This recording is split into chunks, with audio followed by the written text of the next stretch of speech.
قادر مطلق خدا باپ اور بیٹے اور روح القدس کا فضل اور اطمینان آپ کو ہمیشہ حاصل ہوتا رہے، آمین۔ پچھلے جمعے ہم نے خدا کے پاک کلام میں سے خدا کے ہتھیاروں کی بابت سیکھنا شروع کیا۔ خدا کے ہتھیار، پہلی بات جو ہم نے دیکھی اس میں مقصد ان کا، the purpose of the armor of God، یہ میں صرف ریویژن کرواؤں گا، ریوائز کروں گا، تھوڑا دہراؤں گا۔ برے دن میں مقابلہ کرنے کے لیے، ہم سب پہ برے دن آ سکتے ہیں اور آتے ہیں، ان میں مقابلہ کرنے کے لیے خدا کے ہتھیار چاہیے۔ ابلیس کے منصوبوں کے مقابلے میں قائم رہنے کے لیے ابلیس بڑا زور لگاتا ہے، ہمیں ہرانے کے لیے، ہمیں پھاڑنے کے لیے، ہمیں مارنے کے لیے، ہمیں گمراہ اور برگشتہ کرنے کے لیے، تباہ کرنے کے لیے، اس کے سارے حربوں اور سکیمز اور حملوں اور اٹیکس کا مقابلہ کرنے کے لیے کہ اس کے مقابلے میں ہم قائم رہ سکیں، سب کام انجام دے کر قائم رہنے کے لیے، خدا نے جو ہمارے ذمے کام لگائے ہیں وہ پورے کرنے کے لیے، اور شیطان کی ساری قدرت پر غالب آنے کے لیے، to overcome all the power of Satan, شیطان کی ساری طاقت پر غالب آنے کے لیے اور اسے بھگانے کے لیے، اور پھر اسے کچلنے کے لیے، اسے کرش کرنے کے لیے، اوورکم کرنے کے لیے، غالب آنے کے لیے، اسے بھگانے کے لیے، اور پھر اسے کچلنے کے لیے ہمیں خدا کے ہتھیار چاہیے، اور خدا کی مرضی کے کام کرنے کے لیے جو خدا چاہتا ہے ہم وہ کریں۔ ابلیس کرنے نہیں دیتا، لیکن ہم نے زبردستی کرنے ہیں۔ ان ہتھیاروں کی وجہ سے ہم خدا کی مرضی کے کام پورے کرنے کے قابل ہو جاتے ہیں، اور پھر ایمان کو محفوظ رکھنے کے لیے، کیونکہ ابلیس کا بڑا حربہ یہ ہے کہ ایمان چھین لے، ہمارا فیتھ ہم سے چھین لے، اور پھر ہم کسی کام کے نہیں رہتے۔ جیسے خداوند نے کہا کہ نمک کا مزہ اگر جاتا رہے تو وہ کس کام کا، پھر پھینکا جاتا ہے، پاؤں تلے روند دیا جاتا ہے۔ ہم میں اگر ایمان نہ رہے تو ہم کسی کام کے نہیں رہتے۔ تو پچھلے جمعے ہم نے خدا کے ہتھیاروں میں سے ایک پہلا جو ہتھیار بائبل میں لکھا ہے اس کی بابت سیکھا تھا، وہ کیا تھا؟ سچائی کا کمر بند۔ کافی تفصیل سے ہم نے اس کے بارے میں جانا تھا، اور اب دوسرا ہتھیار، راست بازی کا بختر، دی breast plate of righteousness. Photo میں آپ دیکھیں گے سپاہی کے سینے پر اور اس کی کمر پر آگے پیچھے سے یہ لوہے کا یا پیتل کا، کسی دھات کا بنا ہوا یہ ایک سپاہی کے لباس کا حصہ، اس کو بختر اردو میں کہتے، اور انگریزی میں بریسٹ پلیٹ، یعنی سامنے سینہ بند جو سینے پر لگایا جاتا۔ راست بازی کا بختر۔ پہلے ہم بختر یا سینہ بند یا بریسٹ پلیٹ کی بات کریں گے کہ یہ کیوں استعمال ہوتا، کس کام کے لیے تھا۔ یہ سینے اور کمر کو محفوظ رکھنے کے لیے تھا۔ جب جنگ میں سپاہی نکلتے ہیں، واریئرز نکلتے ہیں، سولجرز نکلتے ہیں، تو دشمن وار کرتا ہے تلوار سے، تیر سے یا بھالے کے ساتھ، with the spear, with the arrow اور with the sword۔ اور سب سے جلدی ان کا کام یہ مخالف سپاہی کا یہ ہوتا ہے کہ یا تو اس کی گردن اتارے، یا پھر اس کو سیدھا پیٹ میں، سینے میں اس کو وار کرے اور وہ بندہ مر جائے۔ یہ سینے کو اور کمر کو محفوظ رکھتا، اور بعض سپاہی ایسے ہوتے کہ جو کمر کی طرف سے نہیں پہنتے تھے، یا بعض آرمیز، بعض فوجیں ایسی تھی کہ جو صرف سینے پر لگانے کے لیے دیتے تھے، کمر پہ نہیں۔ وجہ ہوتی تھی اس کی کہ کمر سے آپ کیوں نہیں کرنا چاہتے؟ پیٹھ دکھا کے بھاگنا نہیں، میدان سے بھاگنا نہیں، مقابلہ کرنا ہے تو سامنے سینے پہ وار لینا ہے، پیٹھ پہ نہیں۔ دشمن کے سامنے کھڑے ہو کے مقابلہ کرو، کیونکہ اس زمانے میں جنگیں سامنے سے ہوتی تھی۔ سامنے سامنے لوگ آتے تھے اور ایک دوسرے سے جنگ کرتے تھے، یا تلوار سے یا بھالے سے یا تیر اندازی کرتے تھے۔ جنگ سے، میدان سے پشت دکھا کر، پیٹھ دکھا کر بھاگنا نہیں ہے۔ بھاگتے ہوئے اگر تمہیں کچھ تیر لگا، تلوار لگی، بھالا لگا تو تمہیں بچانے کے لیے کچھ نہیں ہے، مقابلہ کرنا ہے۔ لیکن جو بڑی فوجیں تھیں وہ اپنے سپاہیوں کو سامنے سے اور پیچھے سے بھی محفوظ رکھنے کے لیے سینہ بند، پورا سینہ اور کمر دونوں کو کور کرنے کے لیے سینہ بند دیتے تھے۔ یہ سینے اور کمر کو محفوظ رکھنے کے لیے تھا۔ اور بختر دل سمیت جسم کے بڑے اہم حصے جو ہیں، پھیپھڑے ہیں، معدہ ہے، جگر ہے، گردے ہیں، یہ سارے جسم کے اس اوپری حصے، پیٹ اور سینے کے حصے میں ہیں۔ ان میں سے جس میں بھی اگر تلوار لگے گی، بھالا لگے گا، تیر لگے گا تو موت کا جلدی خطرہ ہے۔ بازو کٹ جائے جلدی موت نہیں ہے، ٹانگ کٹ گئی جلدی موت نہیں ہے، لیکن ان حصوں میں اگر نیزہ، بھالا، سپیئر چلا گیا، تیر چلا گیا، تلوار گھونپ دی تو جلدی موت ہو سکتی ہے۔ تو جسم کے یہ جو کرٹیکل پارٹس ہیں کہ جن کے ڈیمیج ہونے سے جلدی موت ہو سکتی ہے، ان کو پروٹیکٹ کیا جاتا تھا۔ راست بازی کا بختر، اب خدا نے جو ہتھیار ہمارے لیے آفر کیے ہیں اور جو خدا کا کلام چاہتا ہے کہ ہم وہ ہتھیار خود لیں، راست بازی کا بختر ہے سینہ بند، سینے کو، جسم کے اس اوپری سامنے حصے کو محفوظ رکھنے کے لیے، کیونکہ ابلیس ہمارے دل میں سے کلام اور ایمان چھیننے کے لیے حملہ کرتا ہے۔ جو اٹیکس کرتا ہے ان میں یہ بڑا ضروری ہے، وہ پہلے یہ کام کرتا ہے کہ ہمارے دل سے کلام کو اور ایمان کو چرا لے جائے، وہ چھین کے لے جائے۔ سو حملہ کرتا ہے سب سے پہلے ہمارے دل پر، ہمارے خیالات پر، ہمارے تھاٹس پر۔ ابلیس پوری کوشش کرتا ہے کہ ہمارے اندر سے، ہمارے دل سے ایمان اور کلام چھین لے۔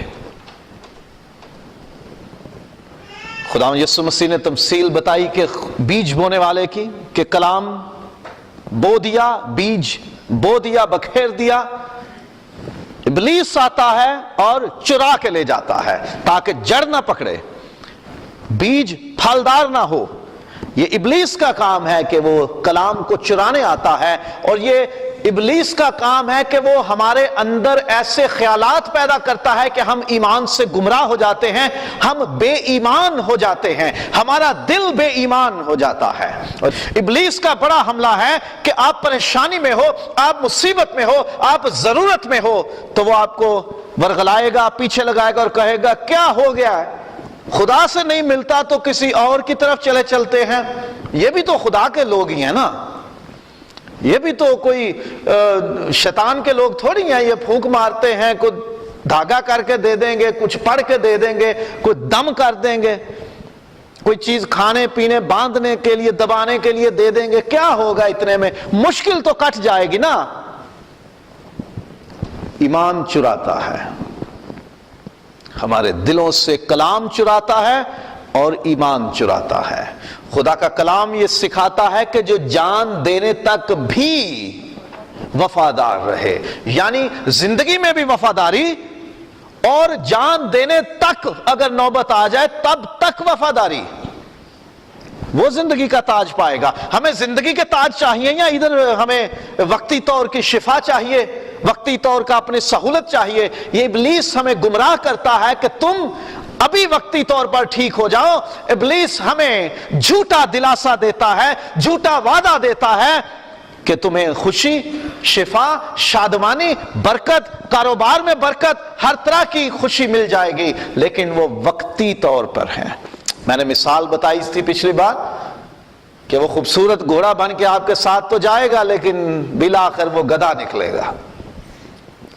جب پھنس جائیں گے، جب اس جالے میں، اس کے نیٹ میں، اس کے نیٹ ورک میں، اس کے سارے پھندے میں پھنس جائیں گے اور کہیں گے اب چھڑا، تو وہ کہے گا میں چھڑانے والا تو ہوں نہیں، میں تو صرف پھنسانے والا ہوں، چھڑانے والا ایک ہی تھا جو آیا تھا اور اپنی جان دے گیا تاکہ تم چھوٹ جاؤ، تم اس کے وفادار نہ رہے۔ ہمیں زندگی بھر میں وفادار رہنا ہے خدا کے ساتھ، اپنے ایمان پر اور خدا کے کلام پر ہمیں وفادار رہنا ہے، موت آ جائے لیکن کسی پیر فقیر اور کسی ٹیری کی طرف، کسی آستانے، کسی دربار پر نہیں جانا، کسی سے دم درود اور تعویذ دھاگا نہیں لینا۔ کیا ہو جائے گا زیادہ سے زیادہ؟ غریب لازر کی طرح مر جائیں گے، سڑک پہ پڑے مر جائیں گے، ناسوروں میں پڑے، جسم پہ اتنے زخم آ جائیں گے کہ بدبو آئے گی۔ کیا ہو جائے گا؟ زیادہ سے زیادہ مر جائیں گے۔ تو کیا دم درود کروانے کے بعد ہزاروں سال زندگی ہو جاتی ہے؟ وہ بھی تو مر جاتے ہیں نا کرنے والے۔ ایک ہی ہے جو زندہ ہے، جس نے کہا دیکھ میں مر گیا تھا اور عبدالآباد زندہ ہوں۔ زندہ کے پیچھے چلو نا، کیونکہ موت کا علاج تو اس کے پاس ہے۔ مر جائے گا جسم لیکن روح زندہ رہے گی، اور آسمان پر اس کے جلال میں ہم آنکھ کھولیں گے۔ لیکن اگر کسی سے دم درود اور کسی پیر فقیر سے ہم نے تعویذ دھاگا کوئی عمل کروا کے اگر وقتی طور پر ہم نے کچھ یہ محسوس بھی کر لیا کہ ہمارے حالات اچھے ہو گئے، ہم ٹھیک ہو گئے، تو انجام تو ہمیشہ کی آگ میں ہوگا نا۔ تو انجام اچھا چاہیے یا انجام برا چاہیے، یہ ڈیپینڈ کرتا ہے مجھ پہ اور آپ پہ کہ ہم ایمان چرانے دیتے ہیں ابلیس کو کہ نہیں۔ ابلیس آتا ہے ہمارے دل سے کلام، خدا کے کلام کو، اور ہمارے اندر جو ایمان پیدا ہوتا ہے اسے چرانے کے لیے، کیونکہ ایمان سننے سے پیدا ہوتا ہے اور سننا خدا کے کلام سے۔ جب کلام چرا لے جاتا ہے، جب کلام کی دلچسپی اور کلام سننے کا شوق ختم ہو جاتا ہے، تو ایمان آہستہ آہستہ ختم ہوتا چلا جاتا ہے۔ یہ ابلیس کا حربہ ہے۔ ابلیس ہمارے دل میں برائی ڈالتا ہے۔ پطرس، حنانیہ اور سفیرہ سے اس نے کہا، باری باری آئے، پہلے شوہر آیا، سوال کیا کیوں شیطان نے تمہارے دل میں یہ بات ڈالی کہ تم خدا سے جھوٹ بولو؟ کس نے بات ڈالی؟ شیطان نے۔ اعمال کی کتاب میں لکھا ہے 5ویں باب میں، کیوں شیطان نے تمہارے دل میں یہ بات ڈالی کہ تم خدا سے جھوٹ بولو؟ شیطان ہمارے دل میں یہ ایسے خیالات، ایسی بری باتیں ڈالتا ہے، اور یوحنا باب نمبر 13 اور آیت نمبر 2 میں، اور جب ابلیس شمعون کے بیٹے یہودا اسکریوتی کے دل میں ڈال چکا تھا کہ اسے پکڑوائے، ابلیس نے ڈالا تھا یہودا اسکریوتی کے دل میں کہ یسوع کو پکڑوا دے، تو برائی، برے خیالات، بری باتیں، برے منصوبے، یہ ابلیس ہمارے دل میں ڈالتا ہے۔ اگر ہمارا دل محفوظ نہیں ہے تو وہ آئے گا، کلام چرائے گا، ایمان چرائے گا اور اندر برائی ڈال کے چلا جائے گا۔ صرف اتنا کرے گا، باقی عمل ہم خود کریں گے۔ ابلیس نہیں آیا تھا یسوع مسیح کو ڈائریکٹلی پکڑوانے کے لیے، پکڑنے کے لیے، مارنے مرنے اور سارا کچھ تشدد کرنے کے لیے نہیں۔ ابلیس نے یہودا اسکریوتی کے دل میں بات ڈالی، کیونکہ ہم کلام میں سے سیکھ چکے ہیں یہ کہ وہ سامنے خود تو آتا نہیں، کسی میں ہو کے کام کرتا ہے، کسی کا روپ دھار کے کام کر لیتا ہے۔ اپنی اصل صورت میں وہ سامنے نہیں آتا، وہ ہمارے دل میں آئے گا اور ایمان نکالے گا، کلام نکالے گا اور برائی ڈال کے چلا جائے گا۔ اس لیے خدا کا کلام ہمیں سینہ بند، بختر، بریسٹ پلیٹ مہیا کرتا ہے کہ تم اپنے دلوں کو محفوظ کر لو۔ ابلیس تمہارے دلوں پہ حملہ کرے گا، تمہارے خیالات پہ، تمہاری خواہشات پہ حملہ کرے گا، تمہارے اندر جو ایمان ہے، جو کلام جڑ پکڑ چکا ہے، تمہارے اندر جو خدا کے ساتھ لگاؤ موجود ہے، اسے ہٹا کے وہ برائیاں ڈالے گا، کیونکہ یہ ابلیس کا کام ہے دل میں برائی ڈالنا۔ اور پھر جو دل میں ہوتا ہے وہی منہ پہ آتا ہے۔ خداوند یسوع نے کہا جو دل میں ہے وہی منہ پہ آئے گا۔ انسان کے دل میں جو باتیں موجود ہیں وہی اس کے منہ پہ آئیں گے۔ یہ ہو نہیں سکتا کہ میٹھے چشمے سے کھارا پانی نکلے۔ کسی برتن میں ہم اگر دودھ ڈالیں گے تو نکالنا بھی تو دودھ ہی چاہیے نا اس میں سے. یہ تو نہیں ہو سکتا کہ ہم اس میں سے جناب پانی نکال دیں. ہاں یہ ہو سکتا ہے کہ ہم نے برتن میں پانی ہی ڈالا ہو اور پھر کہیں کہ دودھ نکل آئے, تو یہ نہیں ہو سکتا. جو کچھ اندر ہے وہی باہر نکلے گا. اگر ہمارے دل میں کلام ہے, ہمارے دل میں ایمان ہے, تو کلام ہی نکلے گا, منہ پہ آئے گا, اور ایمان کی باتیں ہی منہ پہ آئیں گی. لیکن اگر ابلیس نے حملہ کیا, وہ چرا کے لے گیا اور گندی باتیں, برائی کی باتیں, ناراستی کی باتیں ہمارے دل میں ڈال گیا, تو پھر منہ پہ کیا آئے گا؟ برائی کی باتیں آئیں گی, گندی باتیں آئیں گی, ناراستی کی باتیں آئیں گی, اور گالیاں آئیں گی. راست بازی کے ہم دعوے سب سے زیادہ کرتے ہیں کہ ہم سے زیادہ نیک کون ہے, اور منہ پہ گالیاں, منہ پہ برائی. تو یہ تو ٹھیک نہیں ہو سکتا. اندر اگر اچھائی ہے تو اچھائی ہی نکلے گی. پطرس نے اپنے خط میں, پطرس رسول نے اپنے پہلے خط کا 4 باب ہے اور 11ویں آیت, 1 Peter chapter number 4 verse 11. اگر کوئی کچھ کہے تو ایسا کہے کہ گویا خدا کا کلام ہے. پطرس کا پہلا خط باب نمبر 4 ہے, آیت نمبر 11 ہے. اگر کوئی کچھ کہے تو ایسا کہے گویا خدا کا کلام ہے. یعنی اندر اگر کلام ہے تو زبان پہ کلام ہی آئے گا نا. اگر اندر شیطان نے بدی ڈال دی ہے, برائی ڈال دی ہے, تو پھر برائی اور بدی ہی نکلے گی.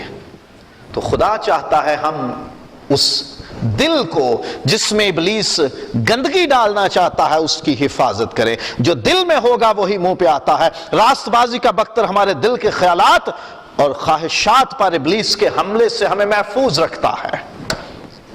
امثال باب نمبر 4 ہے اور آیت نمبر 23. اپنے دل کی خوب حفاظت کر, کیونکہ زندگی کا سرچشمہ وہی ہے. دل سے ہماری زندگی ہے. دل ختم, دل بند, زندگی ختم. دل زخمی ہو گیا, جینا مشکل ہو گیا. دل جسم سے الگ کر دیا جائے, زندگی ختم ہے. دل میں گندگی بھری جائے, جسے ہم کہتے ہیں کہ جی وہ وینز میں اور آرٹریز میں بلاکیج ہو گئی, تو خون کی سپلائی رک جاتی ہے, ہارٹ اٹیک آتا ہے اور بندہ مر جاتا ہے. دل کی حفاظت کر. ہمیں دل کی حفاظت کرنی ہے. اور خدا یہ بریسٹ پلیٹ آف رائچسنس, یہ راست بازی کا بختر, یہ سینہ بند اس لیے دیتا ہے تاکہ ہم اپنے دل کی حفاظت کریں. اگر دل خراب ہو جائے گا تو ہماری زندگی ختم. زندگی کا سرچشمہ یہی ہے. دل کو گندا ہونے سے, ناراست ہونے سے ہمیں بچانا ہے.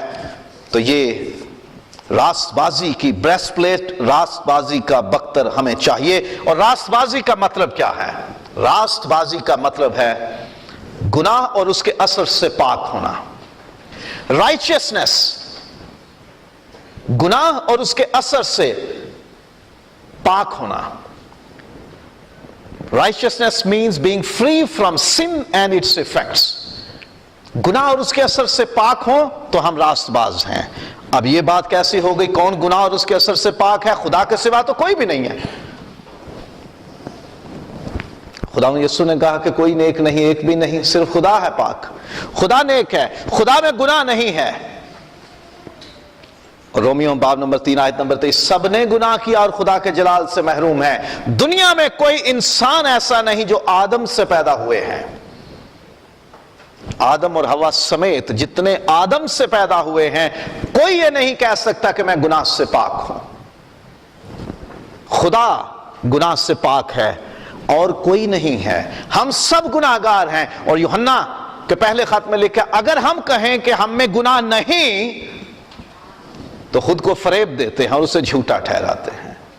کیونکہ خدا کہتا ہے کہ سب گناہگار ہیں, ایک بھی گناہ سے خالی نہیں سوا خدا کے اور یسوع مسیح کے, جو آدم سے پیدا نہیں ہوا, عورت سے پیدا ہوا.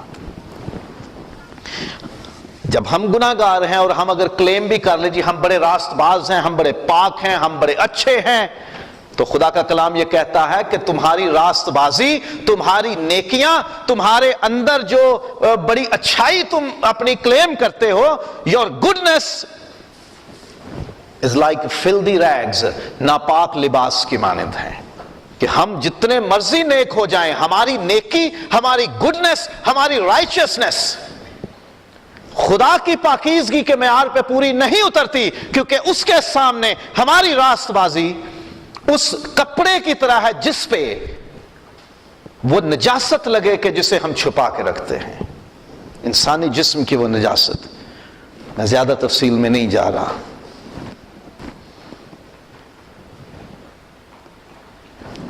شاید چنگیز خان سے یا ہلاکو خان کے بارے میں لکھا ہوا ہے، کبھی نیکی کی تم نے زندگی میں؟ ان کے بارے میں مشہور ہے چنگیز خان اور ہلاکو خان لوگوں کے بارے میں کہ جنہوں نے دنیا میں صرف قتل ہی قتل کیا ہے، دنیا تباہ کی ہے، فائدہ کسی کا نہیں کیا۔ ابھی کبھی نیکی کی تم نے؟ ہاں نیکی کی، یاد ہے مجھے، میں گھوڑے پہ چل رہا تھا، ایک ندی کے کنارے جا رہا تھا تو ایک عورت وہاں بیٹھی رو رہی تھی اور مدد کے لیے پکار رہی تھی، تو میں نے کہا، ترس آ گیا میرے دل میں، پوچھتا ہوں کیا ہے؟ اس نے کہا میرا بچہ گر گیا پانی میں۔ میں نے دیکھا کہ بچہ ہاتھ پاؤں مار رہا ہے، ڈوب رہا ہے، تو مجھے ترس آ گیا، رحم آ گیا، میں نے کہا اس کے بچے کو نکال دیتا ہوں۔ یہ ایک نیکی ہے۔ تو نکالا کیسے تھا؟ میں نے اپنا نیزہ مارا، بچہ نکال کے عورت کو کہا یہ لے۔ وہ شاہ سوار بڑا رحم دل تھا میرے لیے، بڑھا کے نیزہ زمین سے اٹھا لیا مجھ کو، کہ اس نے رحم یہ کیا، اس نے نیکی یہ کی تھی کہ پانی میں ڈوبتے ہوئے معصوم بچے کو اپنے نیزے سے، نیزہ اس کے جسم کے پار ہوا اور نیزے کی نوک پہ اٹھا کے اس عورت کو دیا کہ یہ لے تیرا بچہ ڈوب رہا تھا۔ کہتا ہے یہ نیکی میں نے کی تھی۔ یہ نیکی کا معیار ہے۔ گناہ پوچھیں تو کیا کہے گا وہ؟ ہماری نیکیاں ایسی ہیں، ہم نیکی بھی کرتے ہیں تو خدا کی پاکیزگی اور بھلائی اور نیکی کے مقابلے میں وہ ایسی ہی ہے، کیونکہ ہم اچھی نیت سے نہیں کرتے، ہماری نیت میں کچھ اور چل رہا ہوتا ہے نیکی کے پیچھے۔ تو خدا کا کلام کہتا ہے کہ خدا کی پاکیزگی کے مقابلے میں تمہاری نیکیاں، تمہاری راست بازی تو اس پوشاک کی طرح ہے کہ جس پہ جسم کی وہ نجاست لگے جو ہم کسی کو دکھا بھی نہیں سکتے، چھپا کے رکھتے ہیں۔ جب ہماری راست بازی اس لائق نہیں، ہماری نیکی اس قابل نہیں، تو ابلیس موقع بناتا ہے اس کا۔ تم تو بڑے گندے ہو، تم تو بڑے ناراض ہو، دیکھو کتنے گندے ہو۔ زکریا باب نمبر 3 اور پہلی 7 آیات میں خدا کا خادم سردار کاہن کھڑا ہے خدا کی حضوری میں، وہ غلیظ پوشاک میں ہے، وہ گندی پوشاک میں ہے، اور شیطان اس پر آوازیں کس رہا ہے، اس کو تانے دے رہا ہے، خدا کے سامنے اس پر الزام ڈال رہا ہے کہ یہ گندی پوشاک، یہ ناپاک پوشاک، یہ بالکل غلاظت ہے، لیکن خدا نے اس کو صاف کیا۔ ابلیس ہمارے گناہ، ہماری غلطیاں، ہماری ناراضگیاں ہمارے منہ پہ مارتا ہے۔ کس منہ سے؟ کس منہ سے؟ اسی منہ سے جس سے یہ کیا تھا۔ کن ہاتھوں سے؟ جن ہاتھوں سے یہ کیا تھا۔ انہی آنکھوں سے جن آنکھوں سے یہ کیا تھا۔ اسی دل سے جس دل سے یہ کیا تھا۔ وہ ہمارے سارے گناہ ہمیں بتاتا ہے، بالکل بلیک میلرز کی طرح، میرے پیچھے نہ آئے تو یہ ساری فائل میرے پاس ہے، تیرے گناہوں کا ریکارڈ میرے پاس ہے، میں جانتا ہوں تو نے کیا کیا کیا، تو کیسے بچ سکتا ہے، تو کیسے بھاگ سکتا ہے، ارے تو وہی ہے نا۔ اور پھر ہم رک جاتے ہیں، ارے اس کو تو سارا پتا ہے۔ ہم بلیک میل ہوتے ہیں۔ ابلیس ہماری ناراضگی یاد دلا کر ہمیں کمزور کرتا اور ہمیں ہرا دینا چاہتا ہے۔ لیکن مسیح پر ایمان لانے سے ہمیں خدا کی راست بازی ملی ہے۔ ہم اپنی کسی خوبی سے نہیں، اپنی کسی نیکی سے نہیں، اپنے کسی ایکشن کام کے وجہ سے نہیں، اپنے کسی دان کی وجہ سے نہیں، کسی ہدیے نذرانے کی وجہ سے نہیں، کسی نیک کام کی وجہ سے راست باز نہیں ٹھہرتے۔ ہمیں راست بازی ملتی ہے خداوند یسوع مسیح پر ایمان لانے کے وسیلے سے۔ ہم گناہ اور اس کے اثر سے we are made free from sin and its effect through faith in Christ۔ مسیح پر ایمان لانے کے سبب سے ہم راست باز بنتے ہیں، اگرچہ ہماری راست بازی ہماری نیک کام ناپاک لباس کی مانند ہیں، لیکن یسوع پر جب ایمان لے آتے ہیں تو ہمیں راست بازی مل جاتی ہے. صرف ملتی نہیں، ہمیں راست بازی بنا دیا جاتا ہے. مسیح کے وسیلے سے ہمیں راست بازی بنا دیا گیا ہے. دوسرا کرنتھیوں 5واں باب اور 21ویں، وہ جو گناہ سے واقف نہ تھا ہماری خاطر گناہ بن گیا تاکہ ہم اس کے وسیلے سے خدا کی راست بازی بن جائیں. نہ صرف ہمیں راست بازی ملتی ہے بلکہ ہمیں راست بازی بنا دیا جاتا ہے. ہمارے سارے گناہ دھل جاتے ہیں، ہماری وہ گندگی، وہ نجاست، وہ ناپاکی، وہ غلاظت ختم ہو جاتی ہے، اور خدا ہمیں یسوع کے خون سے دھو کر پاک کر دیتا ہے اور اپنی رائچسنس، اپنی راست بازی ہمیں بنا دیتا ہے. ابلیس خدا کی راست بازی پر حملے میں کامیاب نہیں ہو سکتا. خداوند یسوع مسیح پر اس نے حملہ کیا تو یسوع تو راست باز ہے نا، اس کا تو کوئی گناہ وہ پکڑ نہیں سکتا تھا، اس کا کوئی گناہ تھا نہیں یسوع مسیح کا جو اس کو وہ یاد دلاتا، دیکھ لے تو نے یہ کیا ہوا ہے اور اب میری بات مان لے. وہ مسیح خداوند کی راست بازی کا مقابلہ نہیں کر سکا، نہ کر سکتا ہے. اور جب ہمیں مسیح کی راست بازی مل جاتی ہے، جب ہمیں خدا کی رائچسنس مل جاتی ہے، تو پھر ہم پر بھی کامیاب نہیں ہو سکتا، کیونکہ جب ہم نے اپنے سینوں پہ راست بازی کا بختر، the breastplate of righteousness، سینہ بند لگا لیا ہے، تو ابلیس جتنا مرضی حملہ کر لے وہ اس میں سے پار نہیں ہو سکتا، اس میں سے گزر نہیں سکتا، وہ ہمارے دل تک نہیں پہنچ سکتا، کیونکہ وہ خدا کی راست بازی پر حملے میں کامیاب نہیں ہو سکتا. اور خدا کا اطمینان، the peace of God، وہ ہمارے دلوں اور خیالوں کو محفوظ رکھتا ہے. ابلیس جو مرضی حملہ کرے، ابلیس ہم پر جو مرضی بہتان لگائے، وہ ہمارے دل سے کلام اور ایمان چھیننے کی جتنی مرضی کوششیں کرے، وہ ہمارے اندر جتنی مرضی گندگی ڈالنے کی کوشش کرے، وہ کامیاب نہیں ہو سکتا، کیونکہ ہمارے دل کے خیال محفوظ ہیں، ہمارے دل محفوظ ہیں. خداوند نے ہمیں اطمینان دے رکھا ہے، اس نے ہمیں اپنا سکون دے دیا ہے، اس نے اپنا پیس ہمیں دے دیا ہے، اس نے اپنے تسلی ہمیں دے دی ہے کہ تم محفوظ ہو.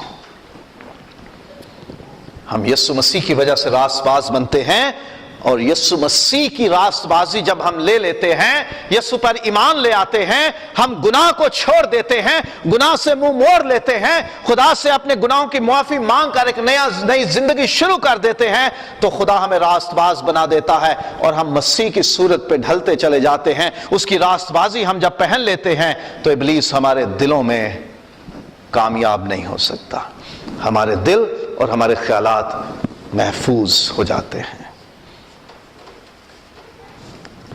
اپنے دل کو اور اس کے خیالوں کو محفوظ رکھنے کے لیے یہ ہتھیار ہمیں چاہیے، راست بازی کا بختر. ہم اپنی کوشش سے نہیں یہ راست بازی لے سکتے، مسیح کی وجہ سے ملتی ہے. اگر ہم گناہ کو اپنی زندگی میں موقع دیں تو ہم ابلیس کا ہتھیار بنتے جائیں گے. ابلیس ہمیں اپنا ٹول بنا لے گا، اپنے اوزار بنا لے گا، اپنا آلہ کار بنا لے گا، اپنا ایجنٹ بنا لے گا.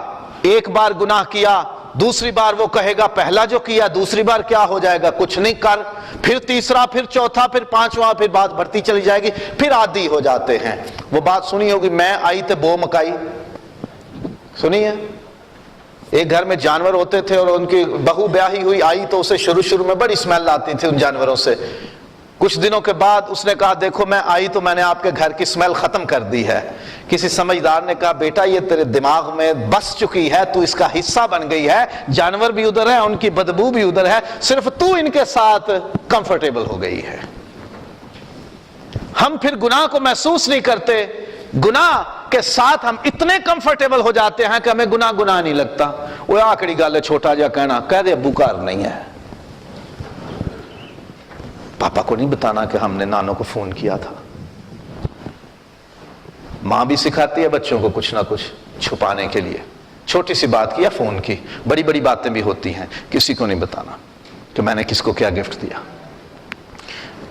اور پاپا بھی بچوں کو باہر سے اگر کوئی چیز خرید کے دیں گے تو ماں کو نہیں بتانا میں نے چاکلیٹ لے کے دی تھی آپ کو. یہ چھوٹی بات بتائی ہے میں نے, بڑی بڑی بھی ہوتی ہیں.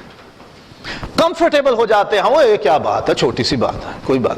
میں گھر پہ نہیں ہوں, فون پہ کہہ دیتے نا گھر پہ نہیں ہوں, میں تو کہیں گیا ہوا ہوں, حالانکہ گھر پہ ہی ہوں, میچ دیکھ رہے ہوں, ڈسٹرب ہونے کا ارادہ نہیں ہے, فون پہ کہہ دیا جی ہم گھر پہ نہیں ہیں, ہم جھوٹ بول دیتے ہیں. کمفرٹیبل ہو جاتے ہیں, اتنے کمفرٹیبل ہوتے ہیں کہ میں محسوس ہی نہیں ہوتا کہ یہ ہم غلط کر رہے ہیں, یہ گناہ کر رہے ہیں. اور ابلیس ہمارے اندر وہ بلڈ اپ کرتا جاتا ہے, وہ بناتا جاتا ہے, اور پھر اتنی بڑی عمارت بن جاتی ہے کہ ہم اس میں غائب ہو جاتے ہیں. پھر ہم خدا کی راست بازی نہیں, ہم گناہ ہو جاتے ہیں. اپنے اندر نیکی کو, خداوند کی نیکی کو اتنا بسنے دو, اور گناہ سے اتنی نفرت کرو کہ راست بازی بن جاؤ, اور آپ مسیح کے, خدا کے راست بازی کے ہتھیار بن جاؤ. کیونکہ خدا چاہتا ہے کہ ہمارے اعضاء راست بازی کے ہتھیار بنے, ہم خود بھی محفوظ ہوں اور ہم دوسروں کو بھی تحفظ دے سکیں. نہ یہ گناہ ہے, نہ کر. ہم دوسروں کو بتا سکیں کہ بھائی, بہن, بیٹے, بزرگ, یہ گناہ ہے, نہ کرو. ہم دوسروں کے لیے حفاظت کرنے والے ہتھیار بن جائیں. ہمارے اعضاء راست بازی کے ہتھیار بن جائیں. ہم گناہ کے لیے نہیں, نیکی کے لیے کام کرنے والے بن جائیں. ہمارے ہاتھ, ہمارے پاؤں, ہماری آنکھیں, ہمارا دل, ہمارا ذہن, ہماری سوچیں, سب نیکی اور راست بازی کریں. راست بازی کے ہتھیار, راست بازی کے ٹولز بن جائیں, راست بازی کے اوزار بن جائیں. ہم ابلیس کے ہتھیار نہیں, خدا کے ہتھیار بن جائیں. اگلا ہتھیار, صلح کی خوشخبری کی تیاری کے جوتے. تھوڑا لمبا ہے. The shoes of the readiness of the gospel of peace. جوتے سفر پر نکلنے کے لیے, کیونکہ بنی اسرائیل وہ کلچر ہے, مڈل ایسٹ میں وہ کلچر ہے کہ آپ جوتا تب پہنتے جب آپ نے کہیں جانا ہے. یہاں بھی آپ دیکھتے ہو گھر سے باہر جوتا, یا گھر میں ہوتے ہوئے تو جوتا اتار کے الگ رکھا ہوتا ہے.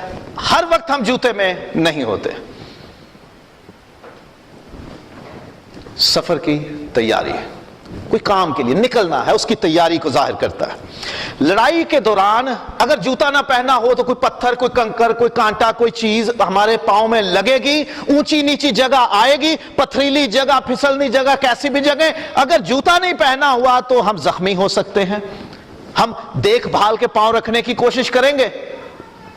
جوتا پہنا ہوا ہے تو جنگ میں, لڑائی میں, جہاں مرضی پاؤں ٹک جائے, ہمیں فکر نہیں ہوتی کہ کچھ ہو جائے گا. سہولت ہوتی ہے چلنے پھرنے میں, پاؤں زخمی نہیں ہوتے, چھالے نہیں پڑتے, کٹ نہیں آتے.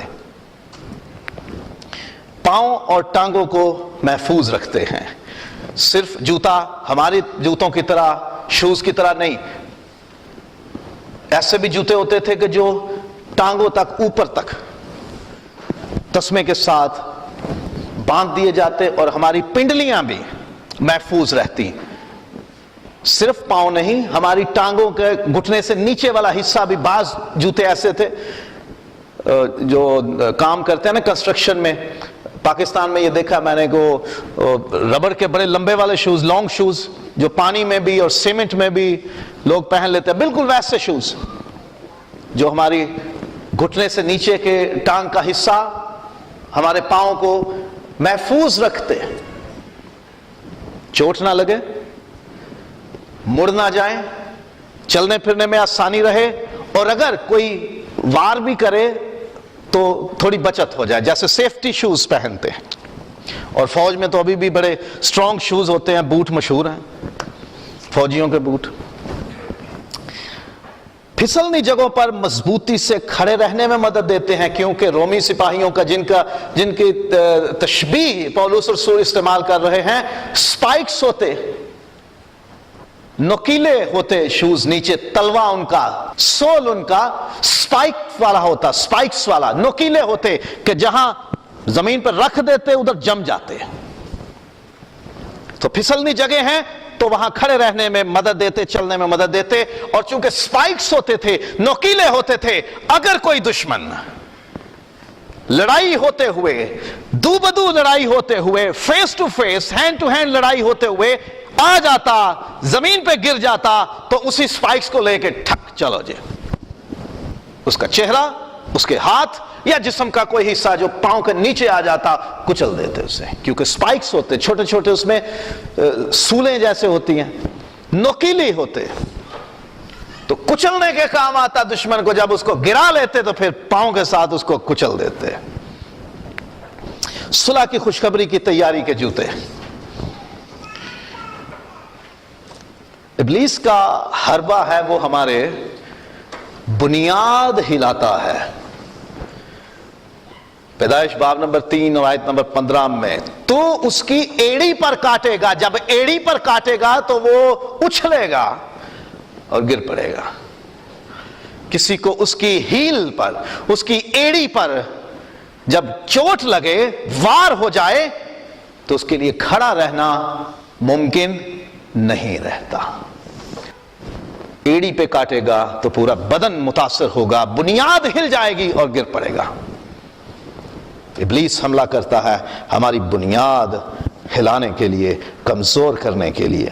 لوکا 22واں باب اور 31ویں آیت، دیکھو شمعون شمعون، شیطان نے تم لوگوں کو مجھ سے مانگ لیا ہے تاکہ گیہوں کی طرح پھٹکے۔ وہ ہمیں اچھالنا چاہتا ہے، وہ ہمیں گندم کی طرح، جیسے چھاج میں ہمارے گاؤں میں دیہات میں جو خواتین ہیں وہ چھٹتی ہیں گندم کو چھج میں چھٹنا، ویسے وہ گیہوں کی طرح تمہیں چھٹنا چاہتا ہے، تمہیں پھٹکنا چاہتا ہے، اچھالنا چاہتا ہے کہ تم قائم نہ رہ سکو، تم اپنی جگہ پہ کھڑے نہ رہ سکو۔ اور ابلیس دلوں میں، ذہنوں میں، زندگیوں میں وہ وار کرتا ہے کہ ہم برگشتہ اور گمراہ ہو جاتے ہیں۔ وہ ہماری بنیاد ہلا دینا چاہتا ہے، وہ ہمیں گرا دینا چاہتا ہے تاکہ ہم گریں اور پھر وہ ہمیں مسل دے، ہمیں پھاڑ ڈالے۔ ابلیس ہمیں خدا سے بدظن کرتا ہے، خدا کے بارے میں ہمیں بتاتا ہے کہ وہ تجھ سے پیار نہیں کرتا، خدا کی طرف سے تیری کوئی مدد نہیں ہوگی، تو اتنا گنہگار ہے کہ تو اب اس سے کیا مانگے گا، خدا تجھے پسند نہیں کرتا، تیری کوئی مدد نہ آئے گی۔ داؤد کے ساتھ یہ ہوا۔ عبادت کے شروع میں نے جس زبور کی تلاوت کی، زبور نمبر 3، اس کی دوسری آیت کہ وہ مجھ سے کہتے ہیں کہ اب خداوند کی طرف سے تیری کمک نہ ہوگی، خدا کی طرف سے تیری کوئی مدد نہیں آئے گی، وہ تجھے چھوڑ چکا ہے۔ ابلیس ہمیں یہ بدظن کرتا ہے، ہمارے دل میں یہ بات ڈالتا ہے کہ خدا تم سے پیار نہیں کرتا، خدا تمہاری حفاظت نہیں کرے گا، خدا تمہاری مدد نہیں کرے گا، خدا تمہارے لیے کچھ نہیں کرے گا، وہ تجھ سے ناراض ہے۔ اور تواریخ کی دوسری کتاب ہے باب نمبر 32 اور 9 سے 19ویں آیت، غیر قوم نے بھیجا حزقیہ بادشاہ کے پاس، پیغام جاتے ہیں، سندیسہ جاتا ہے کہ تم خدا پہ کیا بھروسہ رکھتے ہو، وہ تمہاری مدد کو نہیں آئے گا۔ خدا کے لوگوں کو، خدا کی قوم کو، اسرائیل کی امت کو یہ کہا گیا غیر قوم کی طرف سے کہ تم کس خدا پہ بھروسہ رکھتے ہو، میرے دیوتاؤں نے ہر خدا کو شکست دی ہے، تمہارا خدا اس قابل نہیں کہ تمہیں بچا سکے، چھڑا سکے۔ ان کو ڈاؤن کرنے کے لیے یہ ابلیس کا حربہ ہے، وہ ہمیں خدا کے بارے میں بدظن کرتا ہے، ہمارے ذہن کو غلط کر دیتا ہے۔ وہ ہمارے ذہن میں یہ بات ڈالتا ہے خدا کچھ نہیں کرے گا تمہارے لیے، کیونکہ تم خدا کے ساتھ ایک پیج پر نہیں ہو، خدا کے ساتھ ہم آہنگ نہیں ہو، خدا کی اور تمہاری تو بنتی ہی نہیں ہے۔ ابلیس ہم انسانوں کے بیچ جھگڑے پیدا کرتا ہے، ابلیس کی طرف سے ہیں جھگڑے۔ پیدائش 3 باب ہے اور آیت نمبر 12، ولن کی انٹری ہوتی ہے، انٹری کے وقت دیکھو کتنی محبت تھی دونوں میں۔ حوا نے کھایا، آدم کو دیا، آدم نے چونچرا نہیں کی، پوچھا بھی نہیں تو کی کر دیتا، نہ کچھ بھی نہ، اتنی محبت، کیونکہ ابھی تک اس نے نہیں کھایا، آدم نے ابھی تک پھل نہیں کھایا۔ تو کیا کیا آدم نے؟ بیوی کے ساتھ جھگڑا نہیں کیا، تو نے یہ کیا کیا، کیوں کیا؟ نہیں، کیونکہ وہ محبت کرتا ہے، اس کے اندر دوسرے کے بارے میں اختلاف ہی نہیں ہے، جھگڑا کی بات ہی نہیں ہے۔ کھا لیا، اور جیسے ہی کھایا خدا نے کہا تو نے کھایا، کہتا ہے اسی نے دیا، فوراً سے دشمنی شروع ہو گئی انسانوں کے بیچ میں۔ یہ شیطان کے کام ہیں، جب وہ انسانی زندگی میں کام شروع کرتا ہے، وہ پہلے میاں بیوی ایک خاندان کے لوگوں میں اختلاف پیدا کرتا ہے، اور پھر وہ اختلاف بڑھتا بڑھتا کلیسیا تک، اور کلیسیا سے قوم، اور قوم سے ملک، اور پھر پوری دنیا میں پھیلتا ہے۔ ہم انسانوں کے بیچ ابلیس اختلاف پیدا کرتا ہے، بدظن کرتا ہے، ایک دوسرے کے خلاف نفرت پیدا کرتا ہے۔ اب جب شیطان ہمیں بنیاد ہلاتا ہے، ہمیں ایڑی پہ کاٹنے کی کوشش کرتا ہے کہ تمہیں گرا دوں، پہلی بات کیا کہتا ہے کہ خدا تم سے ناراض ہے، خدا تمہاری مدد نہیں کرے گا۔ دوسرا، یہ سارے لوگ ہی تمہارے خلاف ہیں، کچھ نہیں، چھوڑ انہیں، میرے پیچھے، اب میں تیرے ساتھ ہوں۔ خوشخبری سے مراد، کیونکہ صلح کی خوشخبری کی تیاری کے جوتے ہیں. خوشخبری کیا ہے؟ مسیح کی انجیل. انجیل کے لفظی معنی خوشخبری ہے. مسیح کی انجیل، مرکز پہلا باب اور پہلی آیت، مسیح کی خوشخبری کا شروع، مسیح کی انجیل کا شروع. خوشخبری سے مراد مسیح کی انجیل ہے، اور مسیح کی انجیل صلح کی خوشخبری ہے. اعمال 10واں باب اور 36ویں آیت، افسیوں 2 باب اور آیت number 17. The gospel of Christ is the good news of peace. It's the gospel of peace. یہ صلح کی خوشخبری ہے. صلح سے مراد کیا ہے؟ صلح سے مراد یہ ہے کہ خدا اور انسانوں کے بیچ میں صلح ہے، لڑائی نہیں ہے. خداوند یسوع مسیح نے خود پورا خدا کا عدل اپنے اوپر سہا، اس نے خدا کی عدالت اپنے اوپر سہی، اس نے پورا غضب، پوری سزائیں خود سہی تاکہ ہمارے ساتھ خدا کا میل ملاپ ہو جائے. مسیح کی خوشخبری صلح کی خوشخبری ہے. صلح کیا ہے؟ خدا اور انسان کے بیچ میں جدائی ختم ہو گئی ہے، جھگڑا ختم ہو گیا ہے، ہم ایک ہو گئے ہیں. ہم جو پہلے دشمن تھے مسیح کے وسیلے سے اب بیٹے اور بیٹیاں بن گئے ہیں. رومیو 5واں باب اور پہلی 10 آیات، 2 کرنتھیوں 5واں باب 18ویں سے 20ویں آیات، اور کولوسیوں 1 باب اور 20ویں آیت. خدا اور انسانوں کے درمیان اب صلح ہے. یہ خوشخبری ہے. ابلیس جب کہے نہ خدا تیرے ساتھ ہے نہ یہ لوگ تیری مدد کریں گے، کہو اسے مسیح نے میری خدا کے ساتھ صلح کرا دی ہے، تو کون ہے؟ اور پھر انسانوں کے درمیان باہمی صلح ہے.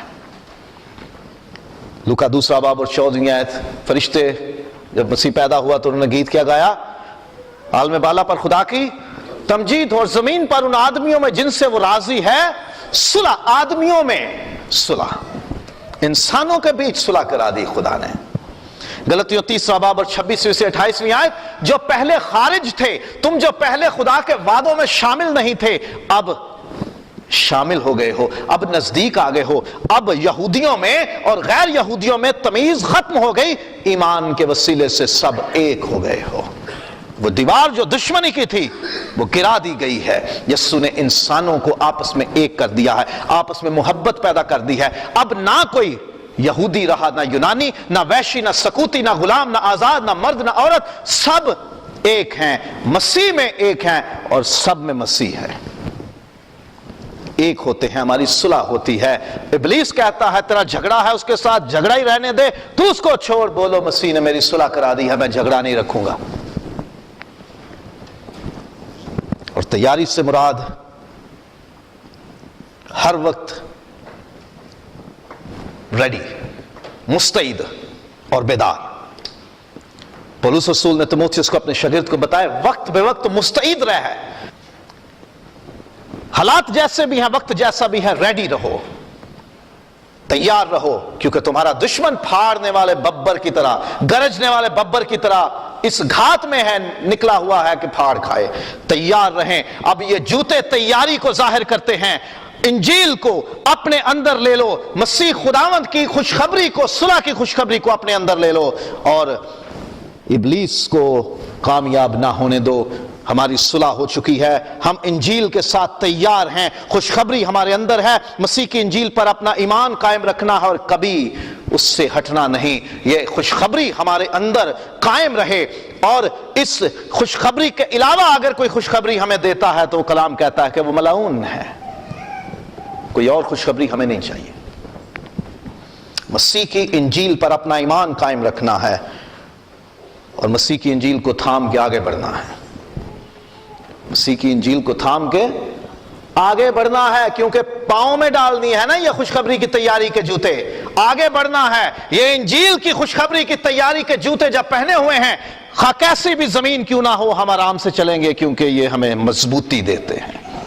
مسیح کی خوشخبری ہمیں مضبوطی دیتی ہے. ہم نے آگے بڑھنا ہے، اور اسی کی مدد سے جیسے سپائکس ہوتے تھے جوتے کے نیچے اور دشمن کو کچل ڈالتے تھے، یہ خوشخبری جب ہمارے اندر موجود ہے، یہ خوشخبری کے جوتے ہم نے پہنے ہیں، تو ابلیس کو ہم کچل سکتے ہیں ان جوتوں کے ساتھ. یہ اتنی کاٹ ہے اس میں، اتنی شارپ ہے یہ کہ ابلیس کو کچل دیں گے. اور کلام کہتا ہے کہ ہم خدا کے ہاتھ میں اگر ہتھیار بن جائیں تو وہ ہم سے ابلیس کو کچلوا دے گا. اور پھر مسیح کی انجیل ہمیں فتح کا یقین دلاتی ہے. ہم یہ جنگ جیت چکے ہیں, ہم اس جنگ میں ہار نہیں سکتے. یہ مسیح کی صلح کی خوشخبری ہمیں یہ بتاتی ہے کہ ہم جیت چکے ہیں. یہ خوشخبری ہے کہ جنگ میں بے دریغ نکلو, بے دھڑک نکلو, بلا خوف نکلو, یہ ہتھیار پہن لو, کیونکہ فتح تو تمہاری ہو چکی ہے. ہمیں یقین دیتی ہے, یہ خوشخبری پہلے مل چکی ہے کہ ہم جیت چکے ہیں. جب مسیح کو پہن لیتے ہیں, جب مسیح کی راست بازی کو پہن لیتے ہیں, جب اس کی خوشخبری پہن لیتے ہیں, دشمن کو ہرا سکتے ہیں اور اس کے مقابلے میں کھڑے رہ سکتے ہیں.